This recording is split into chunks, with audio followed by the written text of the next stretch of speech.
कर्म का अटल सिद्धांत। दुनिया में हर एक डिपार्टमेंट को चलाने के लिए और नियंत्रण में रखने के लिए कायदे कानून की रचना हुई है। पुलिस शाखा के लिए पुलिस मैनुअल होता है। PWD शाखा का उनका अपना मैनुअल होता है। न्याय के लिए इंडियन पिनल कोड होता है। रेवेन्यू शाखा के लिए लैंड रेवेन्यू कोड और रूल्स होते हैं। रेलवे शाखा के लिए भी सख्त कानून की रचना की गई है। इसी तरह सारी सृष्टि के और अनेक ब्रह्मांड के संचालन के लिए भी, जैसे सूर्य नियमित उदय और अस्त हो, पृथ्वी, तारे, नक्षत्र नियमित गति करें, वर्षा ऋतु में नियमित वर्षा हो, जगत की उत्पत्ति, स्थिति और लय व्यवस्थित रीति से हो आदि, इनके संचालन के लिए भी और वह सुव्यवस्थित चले इसके लिए भी कानून कायदे हैं, और वह है कर्म का कानून यानी कर्म का सिद्धांत। गोस्वामी तुलसीदास जी रामचरितमानस में लिखते हैं कि कर्म प्रधान विश्व रची राखा, जो जस करई सो तस फल चाखा।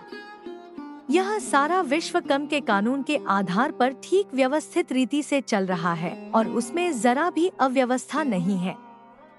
कर्म के इस सिद्धांत की एक खास खूबी है, दुनिया के तमाम कानूनों में कोई अपवाद होते हैं, किंतु कर्म के कानून में किसी भी जगह थोड़ा भी अपवाद या हेराफेरी नहीं है। खुद भगवान श्री रामचंद्र जी के पिता होते हुए भी राजा दशरथ को कर्म के नियम के अनुसार पुत्र विरह से मृत्यु को भेंटना पड़ा। उसमें खुद भगवान श्री राम ऐसा नहीं कह सकते कि राजा दशरथ मेरे पिता होने के नाते कानून में थोड़ी हेराफेरी करते अपवाद रूप से मैं उनको 14 वर्ष का अधिक जीवन दे दूं। निर्गुण निराकार शुद्ध ब्रह्मा भी जब सगुण साकार बनकर देह धारण करके पृथ्वी पर अवतरित होते हैं, उनको भी इस कर्म के कायदे को सख्त पालन करना पड़ता है।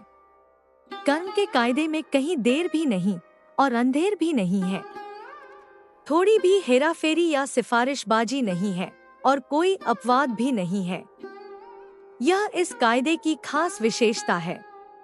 अब कर्म के सिद्धांत को खोलकर पढ़ें। अगले पाठ के लिए चैनल को सब्सक्राइब करें। अगर वीडियो अच्छी लगी तो वीडियो को लाइक करें और शेयर करें।